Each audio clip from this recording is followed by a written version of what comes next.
함께해요. 우리 동네 성서학당. 우리 동네 성서학당 10번째 시간입니다. 벌써 10번째로 됐습니다. 반가워요. 자, 진행 맡은 양 목사입니다. 신약 우 박사입니다. 네, 고약 박사 이 교수입니다. 아, 벌써 10번째죠? 10번째네요. 두 자릿수. 우리가 시작할 때는 이게 10번째까지 올 수 있을까? 아니면 시작하지 말까? 하다가 인기 없으면 접지 뭐 이런 말씀. 반응한 점 바로 접자. 인기에 관계없이 재밌네요. 그렇죠. 우리끼리 배우는 게 많은 것 같습니다. 그다음에 뭐 누구를 가르치는 것보다 한풀이처럼 떠들고 나니까 스트레스가 막 풀리네요. 한뿌리는 우리 이 교수가 제일 한뿌리를 많이 한 것 같고, 나는 이렇게 한이 많으십니까? 두 분 교수님, 박사님 모시고 우리 PD님 함께 이렇게 얘기하는 거 이게 기다려지더라고요. 네, 진짜. 그래서 재밌었어요. 우리끼리 재밌으니까 이게 성공한 것 같고. 혹시 뭐 반응 중에 생각나는 거 있으시면. 일단 순위 얘기를 하면 순위는 처음에 이틀 만에 8위 막 이렇게 진입을 해서 야, 잘하면 신천지 팟캐스트 정도는 이기겠다, 법륜스님은 못 이겨도, 이런 생각을 했었는데, 예, 그건 처음에 이제 새로 출범한 데 대한 호기심이었고, 대략 12위에서 그러니까 에피소드를 올렸을 때 12위, 에피소드 안 올렸을 때 한 25위, 40위 뭐 이렇게 떨어지는 지금이 중요할 것 같아요. 만약에 우리가 올해 갈 것 같으면 순위도 우리한테 힘을 주는 거니까. 아니 근데 보니까 법륜스님 이런 분들은 고정독자가 있는 것 같아요. 네, 그렇죠. 그래서 항상 이 구독자, 고정 구독자가 있고, 신천지도 마찬가지고. 우리는 그런 게 없잖아요. 우리 동네 그냥 계속 모여들 거예요. 구름대같이 흔한 정인이 있으니 성경에 써놨어요. 우리 이 방송을 하는 연구원이 그 10,000원의 선물이라고 10,000원, 월 10,000원을 후원해 주시는 개인 후원자들에 의해서 많이 운영되는 편인데, 그 후원자가 후원하겠다고 했을 때 제일 중요한 게 뭐냐면 이거를 자동이체가 되도록 하는 거예요. 그게 아니면 소용없어요.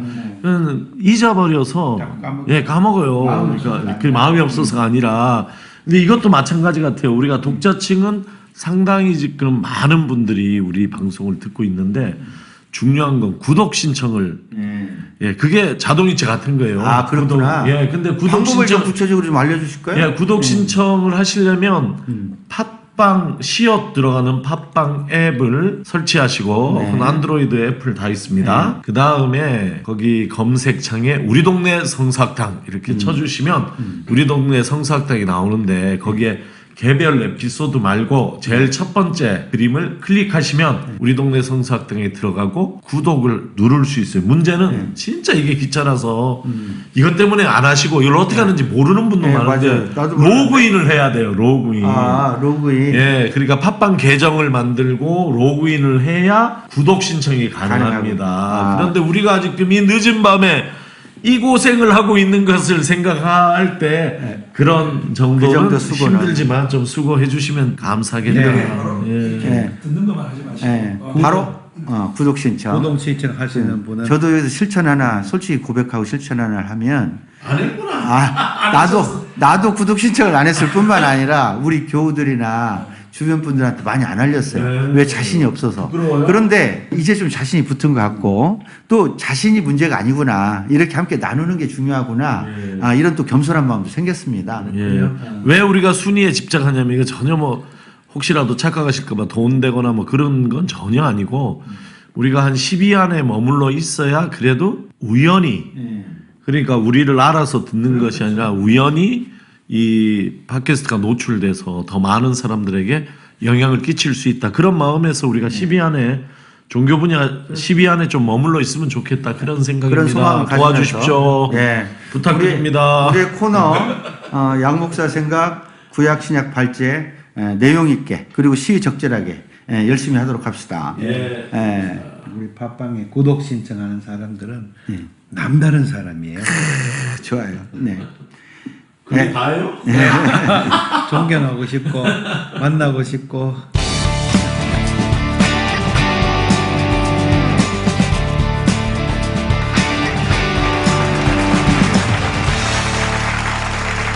자, 오늘 양 목사 생각 양심 코너 가짜뉴스 2탄입니다. 가짜뉴스 논란이 전입가경으로 지금 번지고 있습니다. 한겨레에 의하면 가짜뉴스를 퍼다 나르는 유통구조가 SNS뿐만 아니라 정규 신문들도 있다 그러는데 그 기독교 신문이 많아요.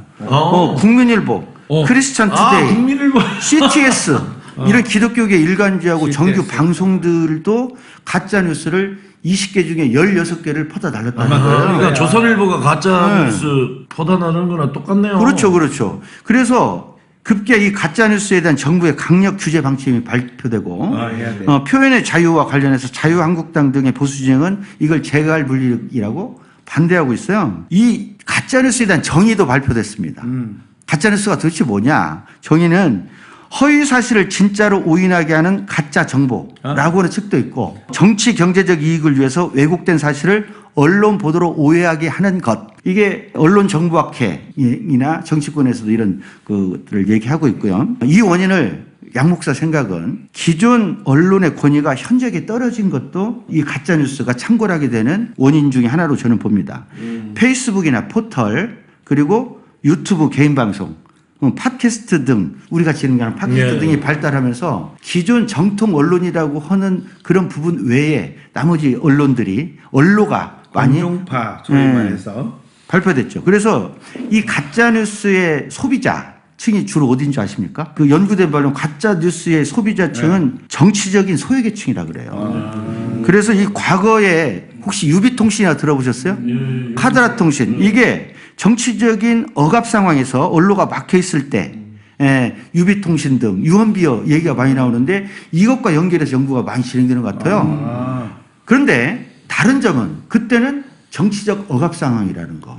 정규 유언비어가 옳은 얘기가 될 수도 있었다는 것. 이것과 연결하면 지금은 안 될 상황인 거죠. 오히려 언로가 확장된 결과로 인해서 그렇습니다. 그래서 지금은 그러면 권력을 잃은 사람들 소위 보수 세력들이 사람들이 지금 권력을 소비자예요. 잃었다고 해서 그걸로 소비자인데 이것을 사실을 얘기하는 것이 아니라 가짜뉴스를 얘기하는 거기 때문에 이 가짜뉴스를 지금 금지할 법을 제정할 것이냐 이 부분에 대한 지금 논쟁인데 이 가짜뉴스는 소수자 혐오, 난민 혐오 등 이런 혐오들이 됐는데 이 부분은 사실은 별도의 법으로라도 혐오 금지법이라도 제정해야 돼요. 맞아요. 그렇지만 지금은 이제 그 주장은 아니니까 이 가짜뉴스에 대한 것을 얘기하면 가짜뉴스는 법으로 금지해야 됩니다. 그런데 강력 규제해야 하나님께서 됩니다. 옛날에 그 법 제정해 놨잖아요. 10계명에 거짓말하지 마. 거짓말하지 마라. 이것도 십계명이지만 오늘 양 목사 생각은 너희는 근거 없는 말을 해서는 안 된다. 거짓 증언을 하여 죄인의 편을 들어서는 안 된다. 그렇죠. 이게 하나님의 말씀 오늘 양 목사 생각이었습니다. 맞네. 거짓말 그것도 하나님 말씀입니다. 야, 근데 그 옛날부터 하나님 그렇게 말씀해 놓은 것은 옛날에도 가짜 뉴스가 있었나 보지. 그렇죠. 옛날에도. 그리고 이게 재밌는 것이 지금 양 목사 생각에서 보면 이게 사회학자들의 연구 대상이 될 만하다. 될 만하다. 그런데 또 한편에서는 이게 심리학자들도 조금 연구해 볼 만하다. 이게 왜 그렇게 가짜 뉴스에 빠지게 되는지. 나 대학교 다닐 때 학생회장 했잖아요. 아, 그랬어요? 그래가 감옥 잡혀 들어갔잖아요. 그 제목이 긴급조치 구호인데요. 그게 유언비어 살포예요. 그게 큰 죄였어요. 박정희 대통령과 유신 정권에 대한 무슨 소문 이런 걸 말하거나 그것 보고 이제 유언비어 살포 뭐 이렇게 발표하거나 그때도 법 제정을 통해서 했죠. 그게 유언비어도 아닌데 유언비어라고 그랬어요. 완전 언론 막아버렸죠. 네. 이게 사실 여부에 대한 것 이건 확실히 구분해야 된다고 생각하죠. 시대가 많이 변했다는 것이 우리 그 민중신학에 창시하는데 큰 기여를 한 안병무 선생님께서는 기독교 안에서 초대교회 안에서 역사적 예수가 전파되는 길이 유언비어를 통해서 전파됐다. 그렇게 말씀하셨죠. 그렇죠. 오클로스들의 근데 그 가짜 뉴스는 아니죠. 민중들의 유언비어를 통해서 그러니까 몇 년 전까지만 해도 유언비어는 대략적으로 저 성경부터 지금까지 좋은 것이었는데 약자들 갑자기 이 유언비어가 아주 문제가 되는 그런 시대를 우리가 지금 보세요. 표현의 자유를 누가 주장하냐? 자유한국당이 주장하는 거예요. 웃겨 아주 희한해 이상하게 됐어. 환장하겠어요. 이게 무엇을 구원을 못하냐면 어떤 사실을 놓고 해석 그리고 주장 자유해야 돼요. 근데 가짜, 거짓말 구분해야 됩니다. 그렇죠. 이것을 구분하지 않고 가짜 뉴스, 거짓말을 하는 것을 표현의 자유라고 지금 하는 거, 이 참 이렇게 주장하는 후한무치적 사고라고 생각합니다. 특히 기독교가 그러면 안 되죠. 네, 그럼 기독교가 거기에 통로가 되나 조금 두려운 마음으로 얘기를 하면 우리가 이 팟캐스트 하는 것도 사실은 성경에 대해서 교회 안에서 좀 강단에서 좀 가짜 복음, 가짜 해석, 가짜 복음 있어요. 그런 것들이 많이 소통되고 있어요. 우리는 직필정론. 그래서 성경에 대한 이야기로 바로 들어가도록 하겠습니다.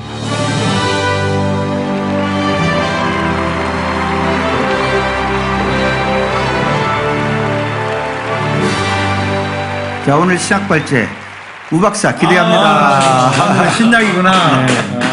지금 유언비어에 대해서 깊이 생각하다가 제가 발제했는데 전혀 넋을 놓고 있었는데요. 아유, 목소리에 잠기셨어요. 네, 많이 피곤합니다. 오늘 신약 발제는 아가페에 대해서 이야기하겠습니다. 특별히 로마서 5장 8절 말씀, 우리가 죄인이었을 때에 그리스도께서 우리를 위해서 죽으심으로 우리에 대한 하나님의 사랑을 실증하셨다, 확증하셨다 하는 이 말씀. 안 보고도 줄줄 외우네. 아니 정확하진 않아요. 이게 세번역도 외우고 개역도 외우다 보니까 그런데 뭐 중요한 건 아니고 그 제가 제일 좋아하는 본문 중에 하나입니다. 이게 바울 사도가 거꾸로 한번 해석을 해보면 바울은 예수를 핍박한 사람이다. 이건 다 알지 않습니까? 그런데 이제 바울이 다메섹에서 부활하신 예수를 만났다. 이거 아주 짧은 만남이에요. 그것도 환상 속에서, 신비체험 속에서 역사적 예수를 만난 적이 없는 바울이 부활하신 예수를 너무너무 짧은 찰나적 만남을 했는데 바울 사도는 이것이 부활하신 예수의 현현이라는 확신을 했죠. 본인은. 그래서 그것이 그러니까 한 번도 자기는 환상 속에서 봤다 이런 얘기 안 하고 자기에게도 나타나셨다. 고린도전 15장에 그렇게 주장하죠. 그러니까 이게 이제 부활하신 예수를 만난 경험이 되는데 그 다음부터 생각을 해보자고요. 부활하신 예수가 만났어. 그러면은 바울이 첫 번째 던진 질문은 뭘까? 저는 그러니까 죽었다 살아난 사람을 만났어요. 첫 번째 던지는 질문은 이분이 누구시길래? 그러니까 예수 그리스도의 정체에 대해서 질문하겠죠. 이분이 누구시길래 죽음의 권세를 이기고 살아나셨나. 여기에 대한 바울 사도의 대답은 하나님의 아들이지 않습니까? 이분이 하나님의 아들이시다. 그러면 그 다음에 또 이어지는 질문은 하나님의 아들이 왜 이 땅에 오셔서 인간들의 손에 의해서 무기력하게 죽임당하셨나. 그러니까 이 죽음의 의미를 묻게 되는 거예요. 그러니까 바울 사도의 신앙의 트레젝토리, 그러니까 이게 경로는 부활 체험으로부터 죽음의 의미를 묻는 대로 가는 거죠. 그리고 이 죽음의 의미에 대한 대답이 오늘 로마서 5장 8절에 실려 있는데 그것이 뭐냐면 하나님의 사랑을 실증하셨다. 실증하셨다는 말은 잘못 들으면 우리가 이게 마치 법정 용어, 증언을 통해서, 증인을 통해서 아니면 논리적으로 설명했다 이런 뜻으로 들리는데 그렇지 않습니다. 이거는 원어가 쉰 이스템인데 이스템이는 서다라는 말, 스탠드라는 말을 알고 쉬는 함께입니다. 그래서 함께 쓰다라는 것은 이거는 뭐냐면 전시하다, 보여주다예요. 그래서 데몬스트레이트 하다예요. 여기에 대한 영어는 프루브가 아니라 데몬스트레이트 했다는 것이에요. 그러니까 예수 그리스도의 죽음은 하나님의 사랑을 보여준 것이다. 그런데 하나님의 사랑의 실증이다 할 때 그 하나님의 사랑에 해당하는 헬라어는 아가페지 않습니까? 아가페. 에로스가 아니라 에로스는 성경에 안 나옵니다. 그러니까 이게 아가페인데 왜 하나님의 사랑이 이렇게 보여져야, 예수 그리스도를 통해서 보여져야 할까? 한글 성경에 의하면 실증되고 확증되어야 할 것인가? 여기에 대한 대답이 뭐냐면 우리는 지금 너무나 아주 어떤 면에서는 그 얘기가 전혀 감동을 안 줄 정도로 하나님 우리를 사랑하신다 하는 얘기를 너무 많이 듣죠, 사실은. 그래서 하나님이 우리를 사랑하는 것은 당연하고 하나님이 우리를 사랑 안 하면 안 될 것 같고 그것은 그분의 의무이고 이렇게 생각이 되는데 사실 고대 사회에서 신이 인간을 사랑했다. 섹슈얼한 거 말고 이런 의미에서 그런 사상은 없다고 봐야 됩니다. 자, 제한적으로 나오는 게 유일한 게 구약이에요. 하나님이 그 선민 사랑하셨다. 이거 외에는 누가 좀 있으면 저한테 우리 댓글 좀 달아주시면 좋겠어요. 어떤 신화라든지 뭐에서라도. 그러니까 예를 들어 뭐 제우스가 예쁜 여자 보고 세상에 내려와가지고 그 여자와 사랑을 나눴다 이런 차원이 아니라 지금 예수 그리스도 사건이 보여주는 이 사랑은 하나님이 인간을 사랑했다 이건 없는 얘기라니까요. 처음으로 드러난 얘기예요. 맞아요. 신들은 전부 심판자인 거지. 그렇죠. 그리고 이것을 잘 보여준 고대 사회에 그런 사상 그런 생각이 없었다는 걸 잘 보여주는 게 사실은 라파엘로의 아테네 학당이라는 그림이에요. 한번 찾아보시길 바라는데 너무 익숙하죠. 유명한 거죠. 아리스토텔, 플라톤. 예, 맞습니다. 하늘을 가리키고 땅. 예. 그 다들 아시네요. 그 그림은 유튜브 같은 데서 라파엘로의 아테네 학당 해설하면 너무 재밌게 잘 설명하고 있는데 거기에 보면 가운데 서 있는 두 사람이 한 사람은 플라톤이고 한 사람은 아리스토텔레스인데 이 사람들이 나타내는 것을 해석하는 게 다양하지만 제 해석은 이 사람들의 손의 방향이 사랑이다. 사랑의 성격이다. 플라톤 하늘을 가르치고 있지 않습니까? 이 손은 에로스를 나타낸다. 그러니까 왜 하늘 가르킨 손가락이 에로스를 가르키는지 이해를 못할 수도 있지만 에로스의 정의는 제가 내리자면 그거는 아름다움에 대한 사랑이에요. 그래서 여자의 몸도 들어가고 사람들의 어떤 덕목 이런 것도 들어가지만 플라톤은 그거 다 한계가 있다. 한시적이다. 그러면 전적인 절대적인 앱솔루트 뷰티는 어디 있는가? 플라톤이 손을 가르치는 것이 하늘이 하늘. 이데아의 세계에 있다. 예, 신의 세계에 있다. 그러면 인간이 플라톤에 의하면 인간이 잘 사는 법이 무엇이냐 하면 신을 갈망하고 신을 닮기 원하고 신을 반영해서 살아가는 것. 이것이 잘 사는 법이거든요. 그러니까 이 사랑은 에로스 사랑은 어떤 사랑이냐면 아래로부터 위를 향한 신에 대한 인간의 사랑이죠. 이 얘기는 있는 얘기예요. 이건 플라톤이 했단 말이에요. 심포지움에. 그리고 그 이원론은 그 그림 보면 아테네 학당에서 플라톤이 들고 있는 책이 티메이우스거든요. 그 책에 너무 잘 나와 있어요. 아리스토텔레스는 손을 앞을 향해 내밀고 있어요. 평등한 사랑이에요.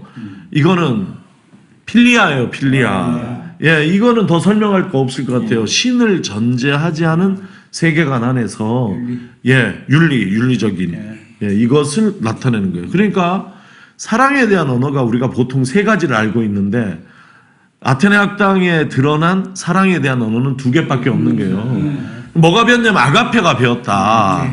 그러면 그 아가페를 처음으로 이야기한 사람. 그러니까 아가페라는 말은 사용되던 말인데 보편적인 일반적으로 사랑이라는 일반 개념으로 거기에 인간에 대한 하나님의 사랑, 예수 그리스도를 통해서 드러난 인간에 대한 하나님의 사랑이라는 이 아주 독특한 사랑의 의미를 집어넣어서 처음으로 그것을 설명한 사람은 누구냐면 바울 사도예요.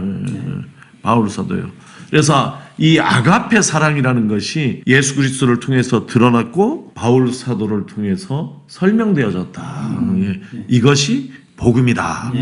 지난주에 이어서 아가페 이야기 다시 한번 드렸습니다. 신약발제 여기까지입니다. 야, 그러면 아가페라고 하는 것은 신이 인간을 사랑하는 독특한 인간은 신을 흠모하고 신을 향해서 가는 것은 일상적인 얘기예요. 바울이 구약학자잖아요.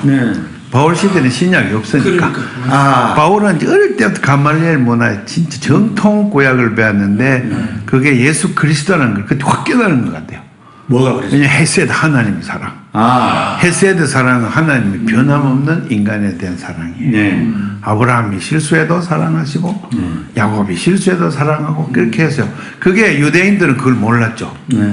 바울이 그걸 처음으로 예수를 통해서 깨닫지 않았나. 그러니까 최근에 제가 지금 교회에서 설교를 창세기 시리즈를 하는데 제가 강조하는 것이 요즘 깨달아져서 강조하는 게 우리가 족장사를 읽을 때 전에는 아브라함을 미워하고 이삭을 미워하고 야곱을 미워해서 그들의 신앙을 본받아야 된다. 이렇게 우리 주로 설교를 했는데 이 교수님 저런 입장에서 성경을 잘 배워서 보니 이것은 인간의 어떤 본받을 점에 대한 이야기가 아니라 전혀. 인간의 부족에도 불구하고 보여주시는 하나님의 신실하심에 대한 맞아요. 그게 구약 전체 신약 전체를 꿰뚫는 언어다. 그것이 맞아요. 신실함. 그러네요. 예. 그것이 하나님의 의 아닙니까? 신약에 오면 디카요신의 때문에 굳이 성경에서 나오는 주인공, 사람 주인공을 본받는다면 자신의 그 약함 이것을 인정하고 회개하고 하나님께 엎드려서 비는 것 이것을 구하면 그러니까 이미 구할 수 있다고. 구약에서 보니까 오늘 들어보니까 구약의 아가페 그게 있었구나 그런 느낌이 딱 오네요. 그냥 아까 제가 그래서 얘기했죠. 그 흔적이 유일하게 신약에서는 그건 예수 그리스도를 통해서 전인류적으로 확장된 것이라면 그것의 어떤 샘플 이렇게 드러난 것은 구약으로. 그러니까 바울이 정통으로 해석해낸 거예요. 예수님을. 그러니까 그 70인역 구약의 헬라어 번역을 포함해 가지고 신구약 전체에 헬라어의 아가페라고 하는 단어는 단 한 단어도 없다라고는 사실이 맞습니다. 에로스라는 단어는 단 하나도 없다. 그건 좀 에로스가 그렇게 일반적인 용어였는데 그것을 뺀 것은 신약에서는 의도적으로 사용 안 했다 말이죠. 그렇게 볼 수밖에 플라톤은 전부 에로스예요. 그러니까요. 심지어 조국을 위해서 순국도 에로스고. 네. 에로스는 그 모든 아름다운 덕목이다. 아까 말했지만 다 들어있는 게 에로스예요. 그렇구나. 그러나 이제 신약에서는 아가페가 에로스를 대신했다고 가르치겠죠. 우리 기독교 독특한 언어다, 그죠? 아주 독특한 언어. 네, 진짜 그러네. 그게 독특한 것이 보통 기독교가 다른 데서 이미 사용한 것을 가져다가 그 내적 의미를 바꾸는데 이 아가페는 물론 일상 언어 속에서는 사용되고 있었지만 그러나 누가 특별한 의미로 사용되고 있던 것이 아닌 어떤 면에서 기독교가 바울 사도가 이것을 창안했다. 이 개념 자체는 이렇게 생각할 수 있는 그런 언어다. 그런 뭐 특별한 이유가 있을까요? 아마 플라톤이나 아리스토텔레스나 또 헬레니즘 벗어난 지중해 문명권 또 메소포타미아 문명권 이런 데서 갖고 있는 모든 사랑에 관한 이야기가 성경하고 너무 다르기 때문에 그래서 그 언어를 사용하지 않은 것 같아요. 그 사람들이 쓴 철학적인 언어를. 그래서 순전히 헤브라이즘에 그걸 헤세드에서 그대로 그냥 아가페란 말로 딱 이렇게 사용하고 그건 바울만 한 게 아니라 성경 전체 신약이 다 그렇게 했다는 그러면은 거예요. 인정해야지 돼요. 보통 신약의 개념들이 헬레니즘에서 오기도 하고 헬라 철학에서 오기도 하고 그런데 이 아가페는 헤세드에서 온 것으로. 그러게요. 아주 놀라운 해석 같고요. 그 아가페라고 하는 게 하나님은 사랑이시다라고 할 때도 아가페라는 단어일 텐데 하나님의 정의 내지는 정체로도 사용할 만큼 중요한 것이라면 그러니까 이걸 우리 현실에 적용을 하자면 예수 믿고 잘난 척하는 사람이 없어야 돼요. 오직 은혜로만 예수 올라가는 하나님이 우리를 사랑해. 그건 많이 우리가 알잖아요. 근데 예수 믿다 보면 사람들 얼마나 건방지고 교만한지 몰라요. 11조 계속 하고 새벽기도 막 계속 하면 뭐 좀 아는 것처럼 해갖고 목사한테가 달라드는 사람도 있고. 아니 한 맺혔어요. 있어요. 재직회 때 막 감지는 사람도 있고 상회 때 막 상대는 사람도 있고. 진행자가 일단 아니 그 있어요. 제가 두 분께 이것과 연결해서 오늘은 말고요. 아니 좋은 발제였는데 조금 마지막 멘트가 연결해서 제가 있어요. 질문해 보면 오히려 플라톤이 자신의 핵심적인 단어를 에로스로 사용했다면 그것을 의도적으로 배제하고 아가페를 끝까지 하나님에게까지 이어갔다고 하면은 이 두 가지의 대립성을 바울이 몰랐을 리가 없을 텐데 바울의 그 의도성에 대해서 당시의 상황과 연결해서 한번 언제 발제를 두 분 중에 한 분이 발제를 한번 그것도 좀 해야 되고 아까 하나님은 사랑이다. 저는 그것도 좀 추석해서 이야기하고 싶습니다. 좋습니다. 마무리 멘트 한 번. 나는 오늘 신약 발제하고 또 양심을 이렇게 들으면서 참 기독교에 우리가 나가게 될 길이 네. 분명하게 제시되는 것 같아요. 아, 그래요? 예, 좀 더 용기 있게 네. 하고 아까 말한 대로 우리 교인 중에 좀 그런 사람이 있어서 내가 더 겸손하게 네, 그래야죠. 예, 뭐 이렇게 아가페로. 소개해야 되겠다. 그런 생각했어요. 네, 발제자 마무리입니다. 예, 복음은 다른 무엇이 아니라 아가페입니다. 아가페가 복음입니다.